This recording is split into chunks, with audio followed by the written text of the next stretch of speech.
Thanks for coming, guys. Thank you. I mean, we literally had to bribe you, but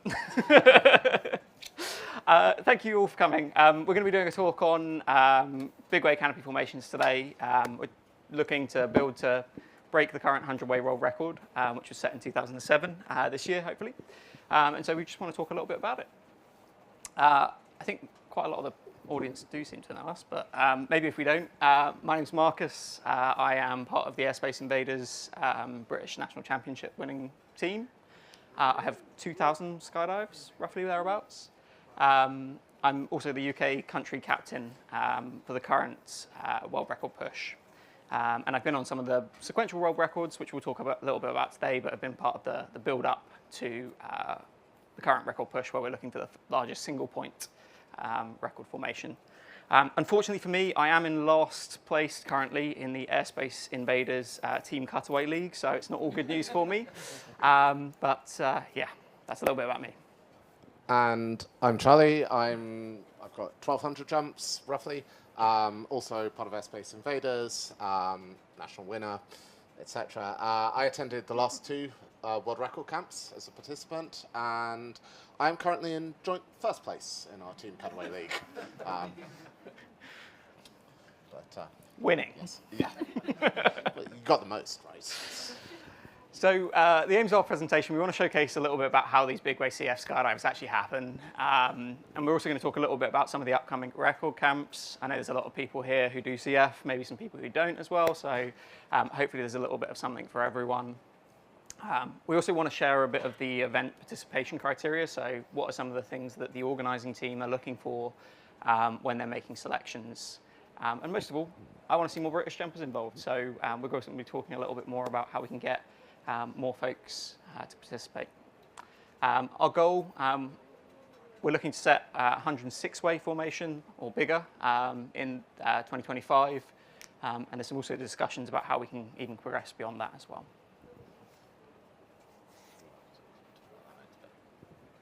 Oh, yeah. Not done. So a little bit of a sales pitch for crew. Just quickly amongst the room, I see a lot of jumpers I've jumped with here, so I think there's a lot. But do we have any people who've never done crew before in the room? Why not? Well, why not? I mean, to give you an idea, just for me, the visuals are, you don't get visuals on any other jump that you get on a crew jump. More so on big wave when you see stuff like that and you go, wow. They also last longer. So our jumps last 10 minutes, roughly, give or take. It's often that we go jumping at Langer at the weekend and we will have spent more time in the air than anybody else on the drop zone, even those crazy people with 2 rigs who are doing like team training and stuff. So if you want to be in the air, come with us. Great if you're feeling the cost of living squeeze. Yeah, it's cheaper.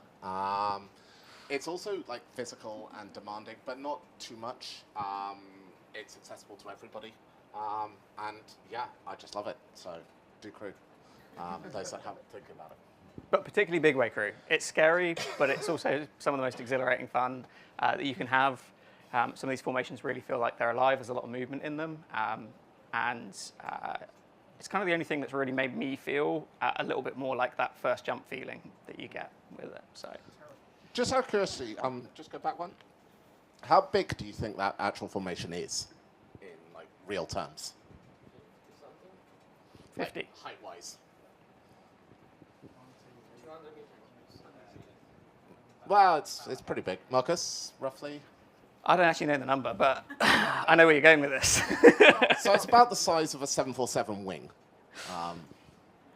give or take. But like, if each of those canopies has a line length of about 6 feet, so there's 20 rows. So it's it's like 9 to 12. yeah, so 9 times 20 is 180 foot. Like it's big. It's a lot.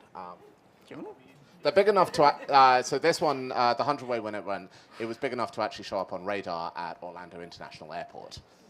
They wondered kind of why this thing was moving so slowly, but yeah, they'll call sort of.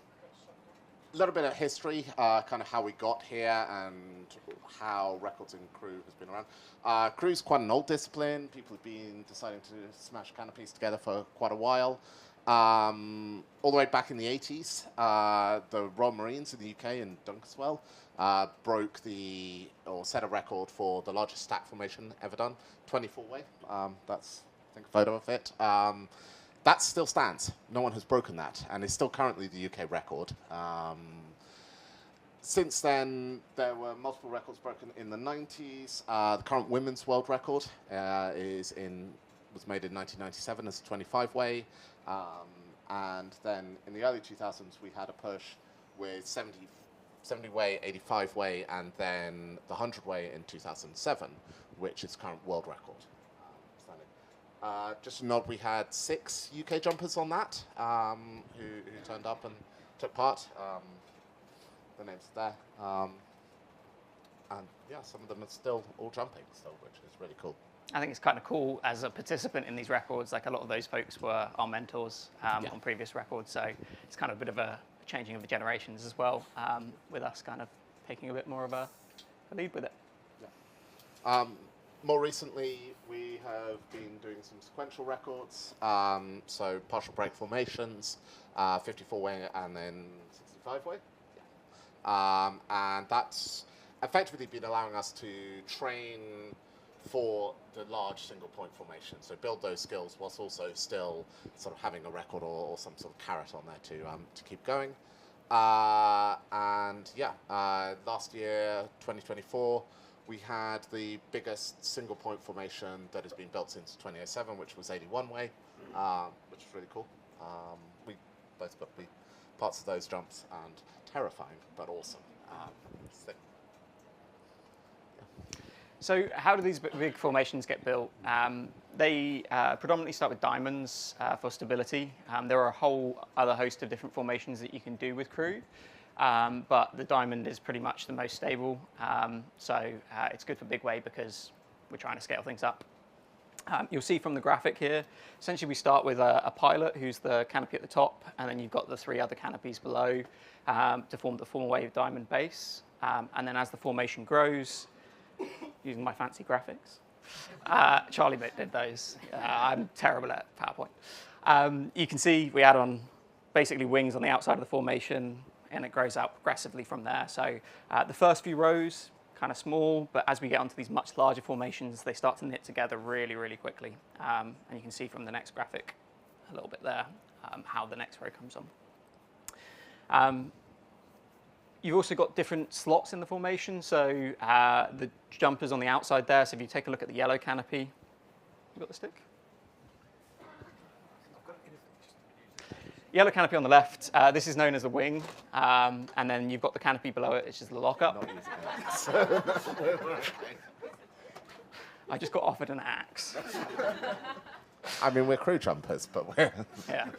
not so that mad. You've got the wing on the left, followed by lockup. There aren't that many wings in a formation. So, for example, in the 100-way, there are only 18 people flying wing slots. The majority of them fly lockups. So that's kind of the predominant skill that we're trying to train, because that's where we'll have the most impact in terms of timing. We also have a little bit of a formation here. I'm just going to play this quick video. So this is just the 4-way base coming together. So you can see the 4th person docking there. This person is the next row of wings. So this is the row 3 wing. And they're just queuing up, ready to build as the formation comes together. It's quite active. There's quite a lot going on in there. You see these big pictures from the outside, and it all looks very stable. But in the moment, there's quite a bit going on. And this is essentially the base 9-way coming together for some of the record camps that we've been participating. They're a specially trained group. We've even got Max, who's at the back there, who's a participant in this group. Off to the left, you'll then see the next row queuing up. So just as the base 9-way diamond is coming together, they're lining it up and just getting ready to come in and continue building this formation.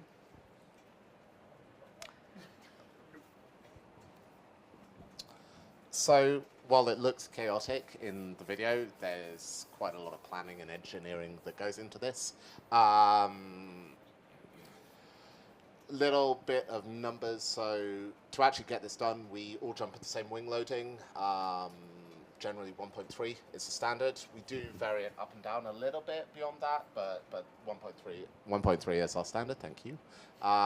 We also jump all the same canopy type and the same line trim as well. So we use lightnings for pretty much all big way now is pretty much the standard. Little content on gear. Crew jumpers generally get a fairly bad rap around the drop zone for their gear or the perceived quality of it, and having canopies out there. It's actually something we are trying to, it's a misnomer, we're not guilty. But one thing we do have that's quite pretty is our jump magnet boards, which is how we kind of plan where everyone's going to be. You get, if you turn up to one of these events, you get your own little one with your name printed on it, which is quite cool. But they're all color-coded because we like rainbows. And so up here at the top, this is for one of our recent 81 ways. The red and orange canopies at the top are the biggest. And generally, as we go down, we use smaller canopies. So right at the top, there are 210s, but down to through 190s, 176s, 160s, 143s. Effectively building the formations out this way with big, fast canopies at the top means that the formation is stable, it continues flying fast, and well, reduces the likelihood of wraps happening. So, Definitely desirable. yes. One of the really cool things that I like about CF as a point of difference compared to Big Way FS is that jumpers exit at different altitudes depending upon the slot you're flying. So in some of the recent 81 ways we were flying, 82 ways, we had a lead aircraft with a base 16 way which was going out at 15,000 feet. There was then 2 trail planes, one flying either side of the formation, going out at 13,500 feet and 90 seconds later. And then you've got a second 2 trail aircraft to build the full formation, going out at 10,500 feet, 150 seconds after the previous 2 planes. So it's quite a dynamic situation. There's a lot of coordination between the pilot of the first aircraft, the subsequent aircraft, and there's a lot of timing that actually goes into getting us into the correct place at the correct time. As a jumper in these formations, it's one of my favorite things about CF. It's the thing that kind of blows my mind a little bit. It's such a difference compared to other jump types. And it makes for some pretty cool visuals, which we're going to hopefully show you in just a moment. So this is a video from the 9-way base building. You can see they're coming together, and if you just watch to the left-hand side of the screen, not too far over the formation, we've got a caravan bombing along. There is another one to the right-hand side, and then basically jumpers will exit sequentially with short delays in between them, and then begin to deploy the canopy, work their way back to the formation, and begin to line up their approach. So that's kind of the view from outside of the formation, and then we're going to transition to what my view looks like actually in as one of the wing leaders. Looking out the left-hand side of the caravan here, from that aircraft, you can see the formation going by, and it's just pretty cool how close you are to it. And you've got radios in the way the whole way, so we've got air traffic control was one of the jumpers, one of the organisers, Chris, basically giving us direction. And you'll see here me signalling to the rest of my group the delay that we want everyone to take. And so we're kind of paying attention to how the formation is building in our rear whilst we're preparing to exit. And the delay I'm giving is basically an estimation based upon how high we are over the air formation. So if we're really, really high, we're going to have to take a longer delay. If we're not so high, we'll be taking a much shorter delay. So once we've exited the aircraft, how do we get back to the formation? Well, it's behind us at that point. But these still take time to build. So we actually group together in our wing formation and fly ahead of the formation. Lots of use of formation, but ahead and in front, all as a group together in something called an echelon. Its name comes from a military term which refers to like parallel rows of aircraft or vehicles all out in front of a point. Looks like that. Yeah, do what they do. So we fly in front mainly because these formations, we want them flying as fast as possible. So to give you an idea, on full drive, you can just about keep up with it. They move. I don't know if you saw in the previous video, it's sort of angled over slightly. All of that is built to build speed in the formation, so it's as stable as possible. But it means before we dock there, want to be way out in front. If we go behind, it's real tough to catch back up with it. You'll be there and your arms will get tired fast. Hanging on them front risers. Exactly, which we don't like. We like things easy. So yeah, we do that. Phrasing.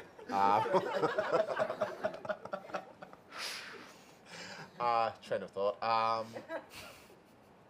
But yeah, similar. So has anyone else here who hasn't done sort of crew big wake before, but done any other form of big wake skydiving? So like big wake FS or something like that. So the way in which we sort of arch out, we're kind of at a 45-degree angle, so it's very similar to the stadium approach. That we're just doing it on a horizontal plane rather than kind of vertical, which we'll get back. When our slot opens up and then we can join, the wing leader will lead us back, and then pretty much the entire wing will try and dock almost simultaneously. So roughly at world record pace, we're aiming for a dock between 3 to 9 seconds on the formation at any one time. So we've got a couple of videos of that. First one is like the POV. So this is Carmen. Who's Carmen? Carmen is one of our Canadian friends. Sorry, she is a great jumper and kind of spearheading a lot of what's going on with female records in the future. But she is coming in now, waiting for her slot, and you can see the jumpers above her who are on her wing row aren't quite docked yet, but as soon as they are, she is in position, and then comes nicely there. And whilst the quality on the glass is a little bit jumpy, it's a really nice, stable, slow dock. The formation continues to fly. There isn't a lot of sort of whirlies or anything else going on, so it's nice and stable. From the outside, it looks like this. So this is actually Marcus coming here on the left-hand side. Nice soft dock there, and then he is getting locked up by his wing. They're coming in nicely, and we can see. The great thing is we also build on the right-hand side at the same time. And that continues down till it gets pointed out. I think one of the key things we're really trying to emphasize in these upcoming camps is that you may notice it's 3 to 9 seconds and not 0 to 9 seconds. At one of the recent camps, we were finding that people were docking at 0 and we're putting a lot of input and energy into the formation. So we're trying to get people just to realize that the current pace that we're flying is good. We just need people to dock smoothly, cleanly, one approach, one dock. Once we get in the formation, it's not all done. It's not all kind of like relaxing, chilling out and waiting to see what happens. There's a little bit of that goes on, but essentially we want to make sure that we're actively flying in the formation as we go. And a fast formation is really critical for stability, and it helps us reduce the risk of wraps. One of the most, I guess, pervasive memories I have of big wave CF is when the formation starts to slow and you hear this sort of quiet that goes on and then everyone just shouts, "Arch!" just to get this thing flying again. So it's really quite incredible how dynamic the situation is with the sort of the quietening and the noise, and you can feel it stand up and then lean over again. So there's a few things we do to try and engineer out drag and to try and speed the formation up. So jumpers down the center of the formation will wear slit clothes and they'll arch heavily to reduce drag. You'll also have the wingtips, the people on the outside of the formation who'll be leaning towards the outsides, and they'll also be wearing baggy clothing. You might be able to see from the picture there, my Cookie Monster jumper that I got. It's a XXL from Walmart, and it's basically as much drag as I can physically get to try and slow myself down. Definitely was the only one you could find. Yeah, I had a few choices, but I went with that one. We also modify equipment throughout the formation. So in the videos we've shown so far, you might notice the orange canopies at the top. And so these are essentially brand new canopies that are fresh from PD. They're not old worn-out lightnings like a lot of us use. So we tend to place canopies within the formation based upon their age as well and the amount of porosity they have. We'll modify sliders down the center line as well to make them spread and expand a little bit more, similar to how swoopers do.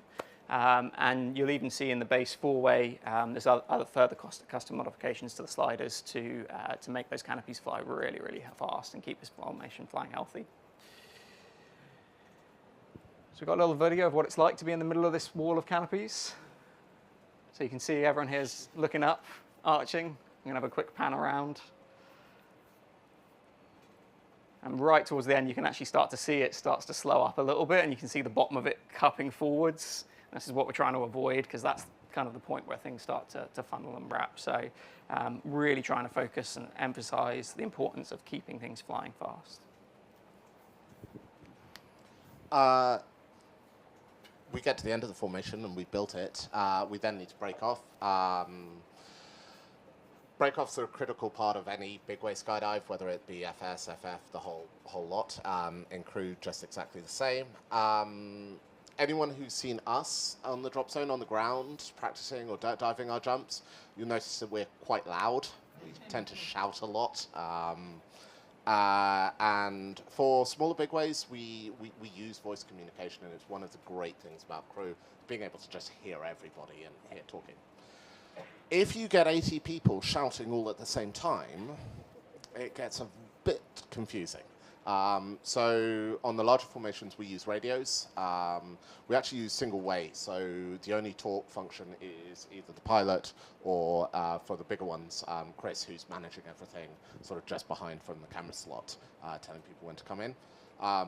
They will then call a break-off count audibly, which generally starts at around 15. And we will count through 15 down to 0.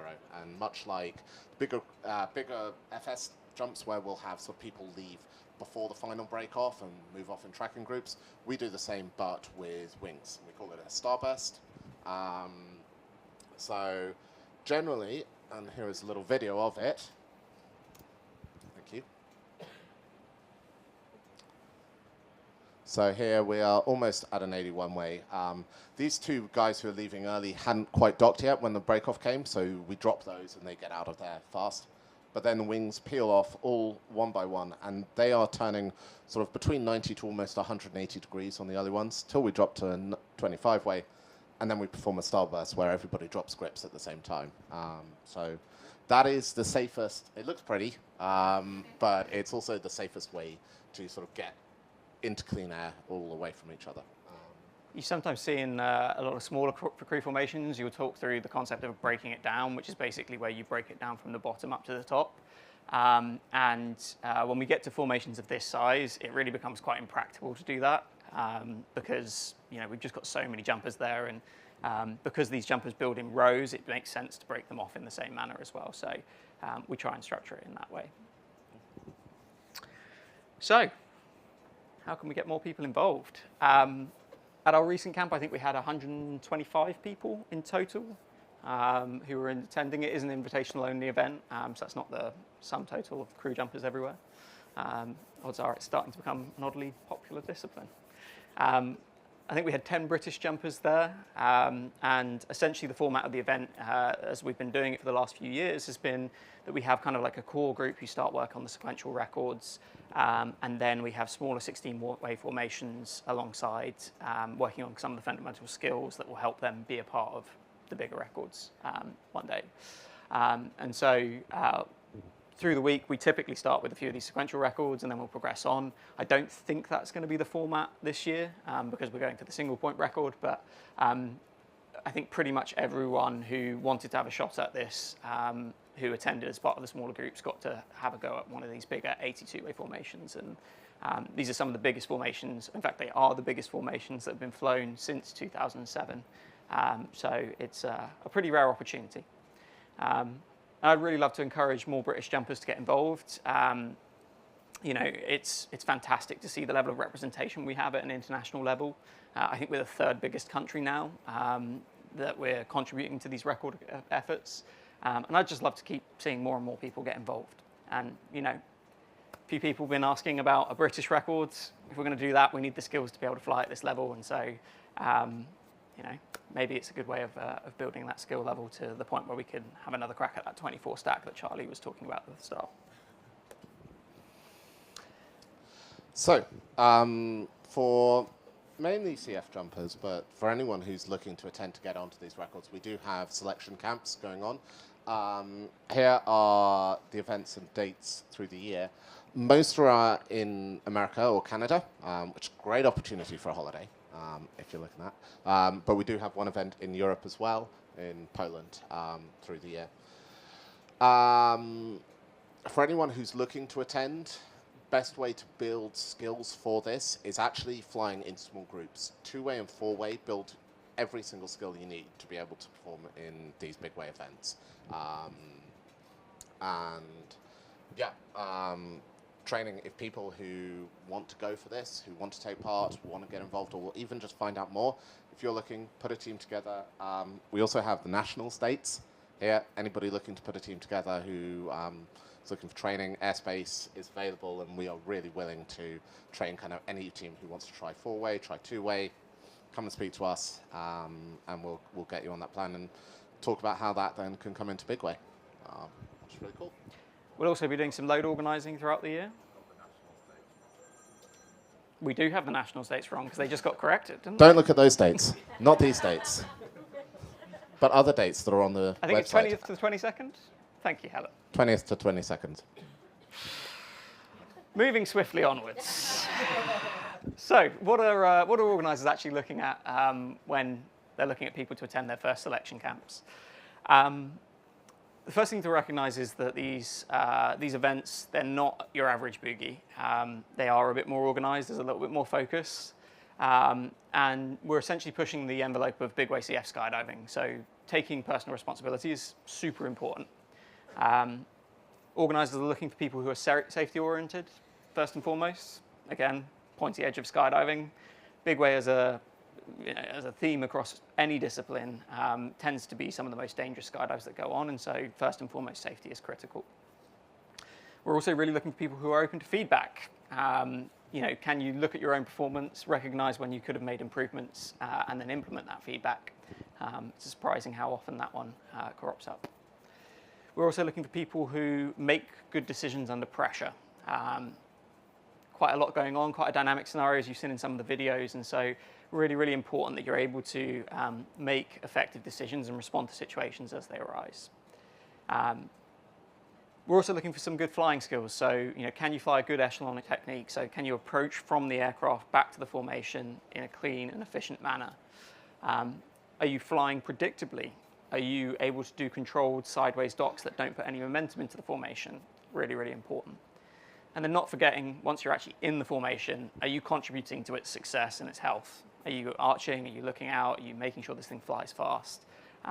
As one of the flyers on the wings, it's a horrible, horrible feeling when this thing slows up because you just know that you're the one who's going to come around and wrap. And that big shout of arch is very reassuring. I'd highlight that doesn't happen too often. No, no. Stays with you though. I also think that, in my experience, the organisers are really keen to reward people who are putting a lot of effort in. And what we're seeing is that people who are current and active and participating are performing better than people who are kind of maybe have a lot of experience but aren't necessarily as current. So the biggest piece of advice I can give to anyone who wants to get involved in anything like this is just jump a lot. Jump a lot. Fly as much as you can in terms of competition. If that's not your thing, try and attend to as many of these big wave camps as you can. And if you can't do a ton of that, just get together with your friends, just do some jumps, and really focus on making it a training exercise as opposed to just going for a fun jump. So the main record camp this year is going to be 16th to the 23rd of November in Florida, in Lake Wales. We're going to be attempting a 106-way formation at a minimum, potentially bigger. And there's also some ongoing discussions about how we can continue this going as well, with potential talks about a 121-way in the near future. We normally try and finalise record invites for UK jumpers around about July, just to make sure that they have plenty of time to book flights and things before they get expensive. So if you are interested in coming along, Charlie and I will be in the bar, not too long. come and chat to us, and we can definitely help talk about how we can help you get here. For those who've never done CF, but you are looking at this and think, you know what, this looks mad, but awesome, and I want to be involved with that, that can happen. It is not unfeasible that someone who gets their CF1 this year, who really trains hard, can take part in sort of future record camps in 2026 and beyond. So it really just starts with your CF1, CF2, and then coming and joining us and finding out where the fun side of skydiving really is. Camps like Spring Fling that I showed up earlier, which is one of the selection events, also have a big sort of pups training, which is what we call sort of newbie crew jumpers. So there's opportunity there to have a holiday, learn a new discipline, and have a great time.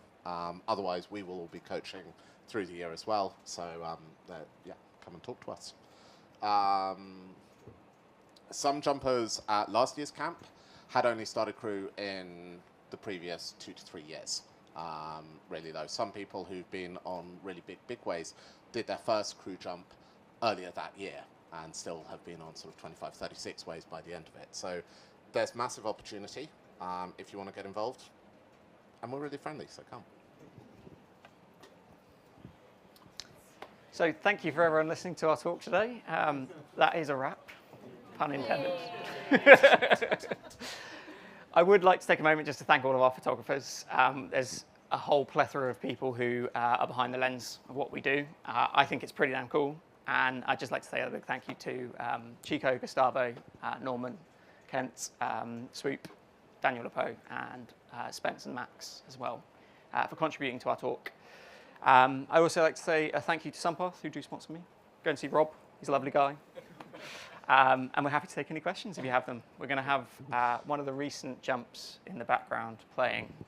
Just while we do that, so this is one sort of from start to end. Do you want to be... I can, yeah.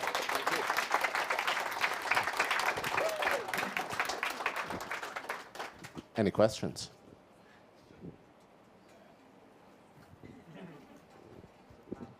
So you mentioned that there's obviously people in the room that don't have any experience with CF that might want to get involved. So maybe you could touch on gear, because obviously it is a different parachute that they'll be jumping, and don't want them to think that there's barrier to entry if they don't have a lightning. Yes, so it's a great question. So obviously we use quite discipline-specific gear. We've been quite clear about that. We're also really, really lovely people. We have a bunch of spare gear that we can make... don't you laugh at that. We are really lovely people.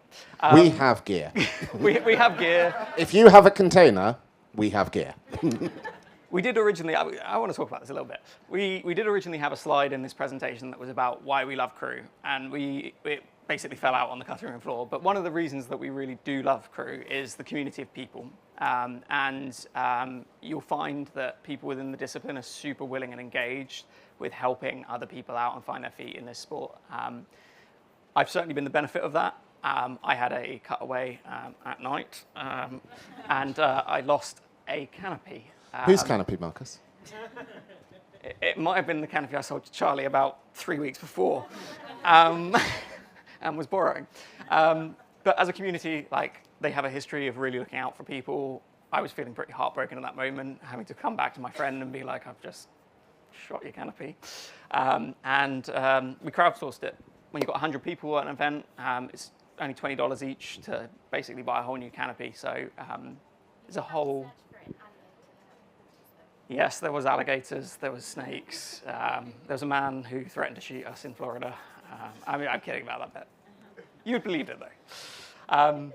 But yeah, basically, people are really, really generous and giving. There's a bunch of people with gear in this country. If you want to just give it a go and participate, you should come and talk to us. Any other questions?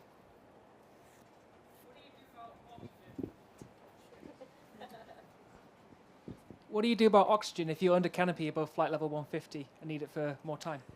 It's a good question. It's going to be more relevant in the next year. We've been trying to go from 15 grand for this year. Like, our whole philosophy has been, when we're building these skills, is we're not really focused on like incremental steps. We're focused on the end goal. And so far, we've only been going to 15,000 feet. We are going to have in-air oxygen when we go higher. And basically what the organizers are looking at is the split times that we're taking between jumpers. So like how long does it take for one jumper to the next to dock? And what does that mean in terms of our descent rate? So how many people are docking essentially per minute? And once we get to the top of some of these jumps, we are maintaining the optionality to go higher. So this year we're potentially going to go up to 18,000 feet for the world record 100-way. Back in 2007, I think they went up to 20,000 feet. So if we're going up to 18, we'll be having supplemental oxygen in the aircraft, as you would with quite a lot of the other big way skydiving you see. If we're going up to 20,000 feet, Max at the back is going to be piloting out some full face masks with bailout oxygen as well. It's pretty cool. Gets pretty technical. Also very cold. Yes, but it's Florida, so yeah. I'm surprised nobody asked if there's more free beer. Is there more free beer? I've got like 3 at the front, but maybe one for you and me after this. Yeah. Can you show me a video of Matt coming nearly dying? No. We don't have that one. Explicitly no wraps. We try and make people think it's safe. Have a beer. Charlie, I think we got one over there. What's the most difficult part of CF jumping? CF jumping or big way jumping in general? CF. For anyone that wants to start, basically.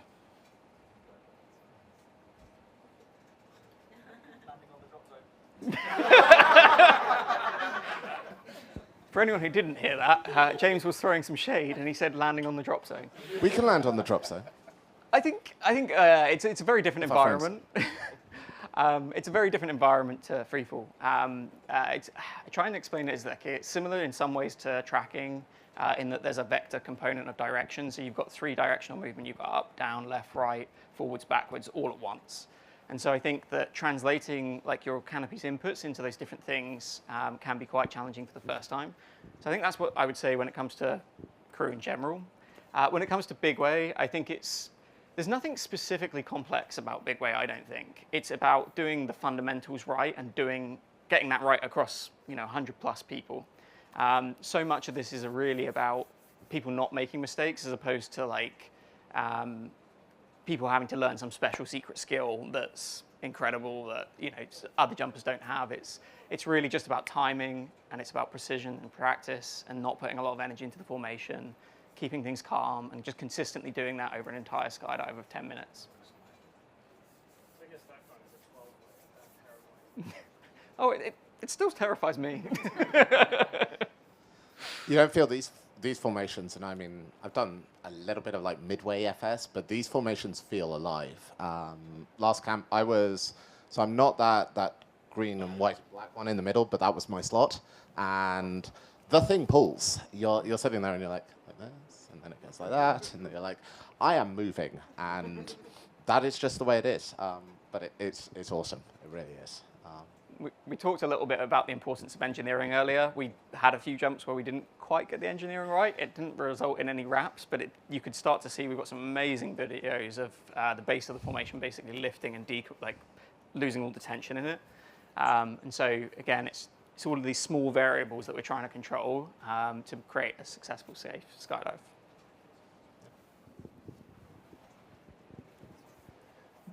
Do you find as a barrier to entry the mental aspect of being told for 100, 200 jumps, fly away from other parachutes, fly away, and then we're saying, hit me. And then again, scaled up to a big wave formation once you're in it, and then there's people coming at you. Do you see much attenuation in attendance with people scared, basically? So I think 100% when you're starting out with CF, that's the common barrier, right? Most people have been told, stay away from anyone on a canopy. Like basically, you're putting fear into people around that scenario, and so I actually think that's really unhelpful.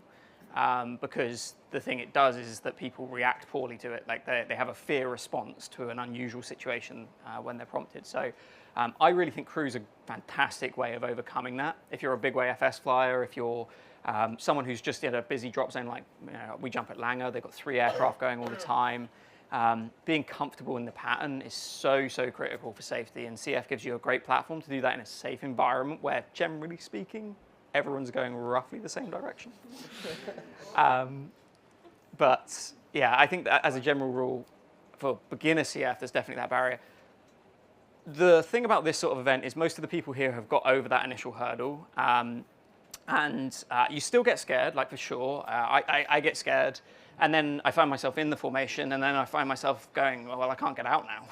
I'm locked in at all 4 arms. So I've got to wait till Brian at the top there counts us down and gives us a starburst. So there's definitely a little bit of that fear dynamic in it. It is scary, but it's also like nothing in skydiving gives you the scale and like the feeling that this does, at least for me. Thank you. People here still get like the butterflies when you're doing something new or something cool.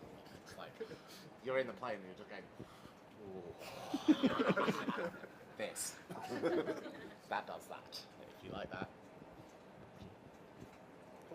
Any other questions?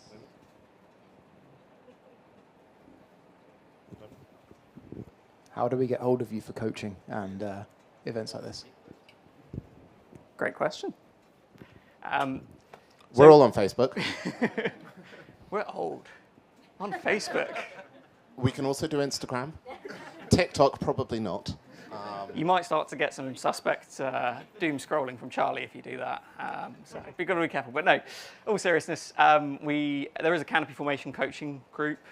It's called Canopy Formation Coaching, but it's pretty much exclusively for UK jumpers. You do get some foreign jumpers occasionally coming in there, but we make sure to keep them out. I kid. We're welcoming. We love everyone. On top of that, we're all happy to be contacted. We're also running events at Langer this year, so most of our jumping is done at Langer. They do a great job of supporting us. We're doing pups camps. There's a couple in the first couple of April. Yeah, 2 in April. We also have camps already planned pre-November in September for bigger stuff, but there'll be other things during the year as well. And even things like Nationals, I've spent a whole day, a bad weather day at Nationals, debriefing a whole competition's worth of jumpers. It takes a lot out of me, but I am willing to do it. And yeah, I think one of the things that is kind of really uncommon about CF is it's kind of that old school feel of skydiving. Like none of us charge for any of this. We don't care. We're just passionate about it and we love it. So if you want to get involved, you're not going to be paying expensive free fly coaching fees. Shots fired. Sorry, free flyers in the room. Half my friendship group are free flyers over here. I'm just throwing quite a bit of shade their way. If there's nothing else, thank you very much for coming. Hope you saw some stuff, and see you in the air soon.